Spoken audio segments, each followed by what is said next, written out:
So Nifty இது பார்த்தீங்கன்னா நமக்கு நிஃப்டியோட 15 மினிட் சார்ட். ஸோ நம்ம இன்னைக்கான நிஃப்டி அனாலிசிஸ்குள்ள ஃபர்தராக மூவ் பண்ணுறதுக்கு முன்னாடி நம்ம லாஸ்ட் வீடியோஸில் என்ன சொல்லியிருந்தோம் அப்படிங்கிறத ஒரு சின்ன கிளான்ஸ் பார்த்துட்டு வந்துடலாம். மார்க்கெட்டில் குரூஷியல் பாயிண்ட் கேட்டிங்கன்னா ஃபஸ்ட்டு இந்த areas which is 24,840 or 2860 something அந்த ஏரியாவை நான் ஃபஸ்ட்டு குரூஷியல் பாயிண்ட்னு சொல்லுவேன். சப்போஸ் இதை பிரேக் பண்ணாங்கன்னா மார்க்கெட்ஸ் இது வரைக்கும் வரத்துக்கு சான்சஸ் இருக்குது. அண்ட் இந்த பாயிண்ட்டுக்கு மேலே போனாங்கன்னா லைக் எனக்கு அப்படி தோணலை போவாங்கன்ட்டு. பட் ஸ்டில் போனாங்கன்னா லைக் நீங்கள் வந்துட்டு ஒரு ஹியூஜான அப் ட்ரெண்ட் மட்டும் எக்ஸ்பெக்ட் பண்ணலாம். ஆர்எல்ஸ் மார்க்கெட்ஸ் வந்துட்டு இங்கேருந்து ரிவர்ஸ் ஆகிறதுக்கு சான்சஸ் இருக்குது. ஸோ நீங்கள் லாஸ்ட்டாக போட்டிருந்த வீடியோஸை பார்த்துருப்பீங்கன்னு நினைக்கிறேன். ஸோ அந்த வீடியோஸில் எக்ஸாக்ட்லி நான் வந்துட்டு மார்க்கெட்ஸில் இந்த லெவல்ஸை நான் வந்துட்டு க்ரூஷியல் பாயிண்ட்னு சொல்லியிருப்பேன். ஸோ மார்க்கெட்ஸ் ஒன்ஸ் வந்துட்டு இந்த லெவல்ஸுக்கு மேலே போனாங்கன்னா we may expect some upper side மட்டம் ஆர்எல்ஸ் நான் வந்துட்டு மார்க்கெட்ஸில் டவுன் சைடு மட்டும் எக்ஸ்பெக்ட் பண்ணுறேன் அப்படிங்கிற மாதிரி சொல்லியிருப்பேன். பட் ஸ்டில் நான் நேற்றுக்கான வீடியோஸில் இன்னொரு விஷயமும் சொல்லிடுவேன். இந்த ஏரியாஸில் நமக்கு வந்துட்டு ஒரு பீக் ரிஜெக்ஷன் இருக்குது. ஸோ இதுக்கு மேலே லிக்யூடிட்டிஸ் அரைவ் ஆகி இருக்கும். ஸோ அதனால் மார்க்கெட்ஸ் இப்போ இருக்கிற பாயிண்ட்லேருந்து மேலே போய் இந்த லிக்யூடிட்டிஸ் எடுத்துகிட்டு திருப்பி கீழே வரதுக்கு நிறைய சான்சஸ் இருக்குங்கிற மாதிரி சொல்லியிருப்பேன். And I still stand by that. Markets வந்துட்டு இதை தாண்டி மேலே போயிட்டு கீழே வந்தாங்கன்னா எனக்கு வந்துட்டு இன்னும் கொஞ்சம் கான்ஃபிடென்ட்டாக இருக்கும் நான் ட்ரேட் எடுக்கிறதுக்கு. அண்ட் இப்போதைக்கு என்னுடைய பெர்ஸ்பெக்டிவ் என்ன அப்படின்னு சொல்லி கேட்டிங்கன்னா, என்னுடைய பெர்ஸ்பெக்டிவ் படி நாளைக்கான மார்க்கெட்லையோ இல்லை நெக்ஸ்ட் வீக்கான மார்க்கெட்லையோ மார்க்கெட்ஸ் மேலே போய் இந்த ஒரு ஹைஸ் அதாவது இந்த ஏரியாஸில் இருக்க இந்த பீக் ரிஜெக்ஷனை மார்க்கெட்ஸ் லிக்விடேட் பண்ணிவிட்டு ஒரு 25,000 பக்கத்தில் அதாவது இந்த ஏரியாஸ் கிட்ட போயிட்டு திரும்புறதுக்கான வாய்ப்புகள் நிறையா இருக்குது. ஸோ நேற்றுக்கான வீடியோஸ்லையும் அதான் சொல்லியிருப்பேன். அண்ட் இனிமேட்டு அப்கமிங் டேஸ்லையுமே என்னுடைய வியூ பாயிண்ட்டுங்கிறது இதுதான். பட் ஸ்டில் இது நடக்காமே போகலாம். டேரெக்டாக மார்க்கெட்ஸ் இங்கேருந்து ரிவர்சல் ஆகலாம். பட் என்னுடைய பெர்ஸ்பெக்டிவ் என்னன்னா இதுக்கு மேலே போய் ரிவர்ஸ் ஆச்சுன்னா will be more then happy to sell ஆஃப்ங்கிற மாதிரி நான் யோசிப்பேன். Okay fine. இப்போது நம்ம வந்துட்டு ஃபர்தராக நாளைக்கான மார்க்கெட்டோட அனாலிசிஸ்குள்ள மூவ் பண்ணிடலாம்.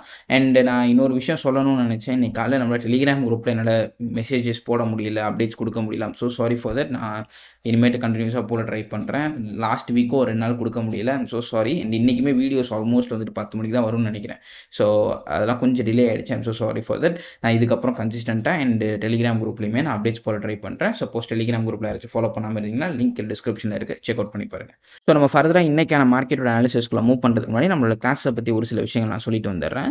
ஸோ நம்மளுடைய நிஃப்டி அண்ட் பேங்க் நிஃப்டியோட கிளாஸஸ் பார்த்தீங்கன்னா இப்போ ரன்னிங்கில் இருக்குது. இஃப் இன்கேஸ் நீங்கள் நிஃப்டி இல்லை பேங்க் நிஃப்டி ட்ரேட் பண்ணிட்டு இருக்க ஒரு பர்சன் பட் ஸ்டில் உங்களால் இன்னும் ப்ராஃபிட்டபுளாக வர முடியல அப்படின்னா இந்த கிளாஸஸில் நீங்கள் தாராளமாக ஜாயின் பண்ணிக்கலாம். ஸோ இந்த கிளாஸஸில் பேங்க் நிஃப்டி அண்ட் இது மட்டும் இல்லாமல் ஃபோரெக்ஸ் மார்க்கெட்ஸில் எப்படி வந்துட்டு ப்ராப்பராக ட்ரேட் பண்ணுறது, எப்படி உங்களோட லாட் சைஸை ஃபிக்ஸ் பண்ணுறது, எப்படி உங்களோட ஸ்டாப் லாஸ் வைக்கிறது, and triangle pattern, channel pattern இந்த மாதிரியான ப்ரைஸ் ஆக்ஷன் ஸ்டெப்ஸ் இல்லாமல் இதை தாண்டி எப்படி அட்வான்ஸ் லெவல் ஆஃப் கான்செப்ட்ஸை யூஸ் பண்ணி நம்ம ட்ரேட் பண்ணுறது இப்படிங்கிறது எல்லாத்தையும் தான் பார்க்க போகிறோம். ஸோ இஃப் இன்கேஸ் உங்களை யாராச்சும் இன்ட்ரெஸ்டாக இருந்தீங்கன்னா கீழே டிஸ்கிரிப்ஷனில் அதுக்கான கான்டாக்ட் நம்பர் இருக்குது அண்ட் உங்கள் ஸ்க்ரீன்லையும் தெரியும் நினைக்கிறேன், செக் அவுட் பண்ணி பாருங்கள். Okay fine. இப்போ நம்ம நாளைக்கான மார்க்கெட்டோட அனாலிசிஸ்க்குள்ளே வரலாம். ஸோ நாளைக்கான மார்க்கெட்ஸில் சப்போஸ் மார்க்கெட்ஸ் கீழே வரணும்னா நமக்கு வந்துட்டு 3 லிக்விடிட்டி பாயிண்ட்ஸ் இருக்குது. ஒன்று நமக்கு மார்க்கெட்ஸில் இங்கே ஃபார்ம் ஆகிருக்கிற ஒரு ஸ்விங் லோ, ஸோ இது ஒரு லிக்விடிட்டி பாயிண்ட். அண்ட் அதுக்கப்புறம் மார்க்கெட்ஸில் இங்கே ஃபார்ம் ஆகிருக்கிற ஒரு ஸ்விங் லோ, இது ஒரு லிக்விடிட்டி பாயிண்ட். அண்ட் அதுக்கப்புறம் மார்க்கெட்ஸில் இங்கே ஃபார்ம் ஆகிருக்கிற ஒரு ஸ்விங் லோ, ஸோ ஆல்மோஸ்ட் வந்துட்டு 24,600 பக்கத்தில் ஃபார்ம் ஆகிருக்கிற இந்த ஸ்விங் லோ. ஸோ மார்க்கெட்ஸில் 3 லோஸ் இருக்குது. இந்த ஏரியாஸ் அண்ட் இந்த ஏரியா. ஸோ இப்போதைக்கு எனக்கு டவுன் சைடில் வரணும் அப்படின்னு நினச்சாங்கன்னா எனக்கு மார்க்கெட்ஸ் இந்த 2 லோஸை ஸ்வீப் பண்ணிவிட்டு மேலே போய் இந்த ஹைஸை ஸ்வீப் பண்ணாங்கன்னா நல்லா இருக்குங்கிற மாதிரி நான் பார்க்குறேன். ஸோ நாளைக்கான மார்க்கெட்டில் சிம்பிளி ஒரு க்ரூஷியல் பாயிண்ட் சொல்லுப்பா, எது நான் நாளைக்கான மார்க்கெட்டில் க்ரூஷியல் பாயிண்ட்டாக எடுப்பேன்னா இந்த லோஸ்லேருந்து இந்த லோஸ் வரைக்கும் ஒரு ஜோன்ஸ் வரைஞ்சிக்கோங்க. ஸோ இதுதான் நான் வந்துட்டு நாளைக்கான மார்க்கெட்டில் என்னுடைய க்ரூஷியல் பாயிண்ட்னு சொல்லுவேன். சப்போஸ் மார்க்கெட்ஸ் இதுக்கு கீழே வந்தாங்கன்னா we may look for some down side மட்டம், ஆர்எல்ஸ் மார்க்கெட்ஸ் இதுக்கு மேலே சஸ்டெயின் ஆனாங்கன்னா we may expect some upper side மட்டம். அண்ட் இந்த ஜோன்ஸோட கோஆர்டினேட்ஸ் அப்படின்னு சொல்லி பார்க்குறப்ப நமக்கு வந்துட்டு ஆல்மோஸ்ட் 24,600லேருந்து 24,750 வரைக்கும் இருக்குது. ஸோ ஒன்ஸ் மார்க்கெட்ஸ் இந்த ஜோன்ஸுக்கு கீழே வந்தாங்கனால் we may expect some upper side down side மட்டம் ஆர்எல்ஸ் மேலே சஸ்டெயின் பண்ணுறப்ப we may expect some upper side மட்டம். பட் நெக்ஸ்ட் வீக்குக்கான மார்க்கெட்டுன்னு பார்க்குறப்ப அகைன் நான் வந்துட்டு இந்த ஹைஸை தான் என்னோட க்ரூஷியல் பாயிண்ட்டாக பார்க்குறேன். ஒன்ஸ் இதுக்கு மேலே போச்சுன்னா அகைன் நான் வந்துட்டு ஒரு அப் சைடு மட்டம் எக்ஸ்பெக்ட் பண்ணுறேன் அப் டு 25,000 வரைக்கும். And that's it. And at the same டைமில் நமக்கு வந்துட்டு ஓப்பன் இன்ட்ரெஸ்ட் டேட்டா என்ன சொல்லுது அப்படிங்கிறத பார்த்துடலாம். ஸோ லாங் பொசிஷன்ஸை பொறுத்த வரைக்கும் எஃப்ஐஸ் வந்துட்டு 8.2% குறைச்சிருக்காங்க. அண்ட் ஷார்ட் பொசிஷன்ஸுமே 1.2% இன்க்ரீஸ் பண்ணியிருக்காங்க, 1.5% கிட்ட இன்க்ரீஸ் பண்ணியிருக்காங்க. ஸோ ஓவராலாக பார்க்குறப்ப எஃப்ஐஸோட பெர்ஸ்பெக்டிவ் வந்துட்டு மார்க்கெட்டில் பேரிஷாக இருக்குது பிகாஸ் ஷார்ட் பொசிஷன்ஸே இன்க்ரீஸ் பண்ணியிருக்கிறதுனால. அண்ட் டிஏஎஸ் வழக்கம் போல் எந்த ஒரு மூவ்மெண்ட்டுமே கொடுக்கல. அண்ட் தென் ஓவராலாக பார்க்குறப்ப நமக்கு வந்துட்டு எஃப்ஐஸ் அண்ட் டிஏஎஸ் டேட்டாலையுமே ஒரு செல் சைடு தான் காட்டுது. ஸோ இதுதான் நிஃப்டி. அண்ட் இதை தாண்டி பெருசாக எதுவும் பேசுறதுக்கு இல்லை. And then will move on to bank Nifty. So இது பார்த்தீங்கன்னா நமக்கு பேங்க் நிஃப்டியோட 15 மினிட் சார்ட். ஸோ பேங்க் நிஃப்டியில் நம்ம லாஸ்ட் வீடியோஸில் என்ன சொல்லியிருந்தோம் அப்படிங்கிறத ஒரு கிளான்ஸ் பார்த்துட்டு வந்துருங்க. ஸோ லாஸ்ட் வீடியோஸில் நம்ம வந்துட்டு 53,700 க்ரூஷியல் பாயிண்ட்னு சொல்லியிருப்பேன். ஸோ ஆல்மோஸ்ட் எக்ஸாக்ட்லி இந்த ஏரியாஸ் தான் 700 ஏரியா. ஸோ மார்க்கெட்ஸ் இதுக்கு மேலே போனாங்க ஆப்வியஸ்லி, ஏன்னா இந்த ஏரியாஸ்க்கு மேலே லிக்விடிட்டிஸ் இருக்குது, இந்த லிக்விடிட்டி ஸ்வீப் பண்ணுறதுக்காக மார்க்கெட்ஸ் இதுக்கு மேலே போனாங்க. ஸோ அதனால தான் இது வந்துட்டு லிக்விடிட்டி பாயிண்ட்டாக இருந்தாலும் கூட ஸ்டில் நான் அதுக்கு மேலே வந்துட்டு ஒரு சின்ன கேப் விட்டுருப்பேன். அது எதுக்காகனா மார்க்கெட் லிக்விடிட்டி ஸ்வீப் பண்ணிட்டு திருப்பி கீழே வருங்கிறதுக்காக தான். ஸோ ஆக்சுவலி குரூஷியல் பண்ணுங்கிறது 53,650 தான். பட் நான் எதுக்காக 700 சொன்னேன்னா இதுக்கு மேலே போய் ஸ்வீப் ஆகிட்டு மார்க்கெட்ஸ் அங்கேயிருந்து திருப்பி கீழே வரதுக்கு சான்சஸ் இருக்குங்கிறதுக்காக தான்.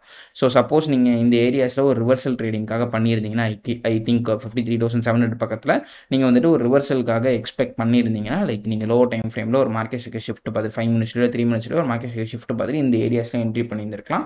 ஸோ இந்த டவுன் சைடு மட்டுமா உங்களால் கேப்சர் பண்ணியிருக்க முடியும். ஸோ ஓவராலாக பார்க்குறப்ப நம்ம நேற்று சொல்லி இந்த விஷயங்கள் இன்னைக்கு வந்துட்டு பேங்க் நிஃப்டியில் கரெக்டாக ஒர்க் ஆயிருக்குன்னு சொல்லலாம். Okay fine. இப்போ நாளைக்கான மார்க்கெட்டில் பேங்க் நிஃப்டி எந்த மாதிரி மொமெண்டம் கொடுக்கறதுக்கான சான்சஸ் இருக்குது அப்படின்னு சொல்லி பார்க்குறப்ப நம்மளோட நெக்ஸ்ட் லிக்விடிட்டி பாயிண்ட் எங்கே இருக்குது அப்படிங்கிறத பார்க்கணும். ஸோ இந்த ஏரியாஸ் தான் இப்போதைக்கு நமக்கு நெக்ஸ்ட் ஆப்வியஸ் லிக்விடிட்டி. அண்ட் இந்த லிக்விடிட்டி பக்கத்திலே நமக்கு ப்ரீவியஸ் டேஸோட ஹைஸ் அண்ட் லோஸ் எப்போவுமே ஒரு லிக்விடிட்டி ஆக்ட் ஆகும். ஸோ இந்த ஏரியாஸ்லையுமே நமக்கு வந்துட்டு ஒரு லிக்விடிட்டி இருக்குது. அண்ட் அதுக்கு பக்கத்திலே க்ளோஸராக இந்த ஏரியாஸில் we have a liquidity. And at the same டைமில் மார்க்கெட்ஸில் இந்த ஏரியாஸில் we have a liquidity. So ஒரு மாதிரி பஞ்ச் ஆஃப் லிக்விடிட்டிஸ் இதுக்கு மேலே ஃபார்ம் ஆகுது. ஸோ அதனால் what I expect is markets வந்துட்டு ஸ்லைட்லி டவுனில் வந்து இந்த லோஸை கட் பண்ணிவிட்டு திருப்பி மார்க்கெட்ஸ் மேலே போய் இந்த லிக்விடிட்டி எடுக்கலாம். அப்படின்னா டேரெக்டாக மார்க்கெட்ஸ் இங்கேருந்து லிக்விடிட்டி எடுத்துகிட்டு மார்க்கெட்ஸ் திருப்பி கீழே வரலாம். சப்போஸ் நாளைக்கு கேப் அப்போ இல்லை கேப் டவுனோ ஆகலை அப்படிங்கிற பட்சத்தில் என்னுடைய நெக்ஸ்ட் க்ரூஷியல் பாயிண்ட்டுங்கிறது இன்னையோட ஹைஸை சொல்லுவேன். ஆர் இன்னையோட ஹைஸ்லேருந்து இந்த லிக்விடிட்டி பாயிண்ட் வரைக்கும் ஒரு ஜோன் மாதிரி வரைஞ்சிக்க சொல்லுவேன். ஸோ இந்த ஏரியாஸ்ன்னு பார்க்குறப்ப ஸ்டார்ட் ஃப்ரம் 53,780 ஆல்மோஸ்ட் 53,750 வரைக்கும் ஒரு ஜஸ்ட் ஒரு 30 பாயிண்ட் ஜோன்ஸ் தான். ஸோ இந்த ஜோன்ஸுக்கு மேலே சஸ்டெயின் ஆச்சுன்னா மோஸ்ட் லைக்லி இந்த ஹைஸ் எடுத்துருவாங்க, which is almost around 54,000. So 53,900 பக்கத்தில் இருக்கு இல்லைங்களா. ஸோ இந்த ஹைஸ் எடுத்துட்டு மார்க்கெட்ஸ் திருப்பி கீழே வரதுக்கு நிறைய சான்சஸ் இருக்குது. சப்போஸ் கேப் அப் ஆகி இதை தாண்டி மேலே க்ளோஸ் பண்ணிட்டாங்கன்னா நமக்கு இன்னுமே ஒரு நல்ல விஷயம், மார்க்கெட்ஸ் எங்கேயும் திரும்புறதுக்கு கொஞ்சம் வாய்ப்பு இருக்கிற மாதிரி பார்க்கலாம். அண்ட் மோர் ஓவர் இன்னைக்கு அமெரிக்கன் மார்க்கெட்ஸ் கொஞ்சம் புல்லிஷாக இருக்குது. ஸோ நாளைக்கு நம்ம வந்துட்டு ஒரு சின்ன கேப் அப்போ எதிர்பார்க்கலாம் நம்மளோட இந்தியன் மார்க்கெட்ஸ்லேருந்து. ஸோ ஒரு கேப் அப் இருந்துச்சுன்னா desperately waiting for some sell side momentum from Bank Nifty.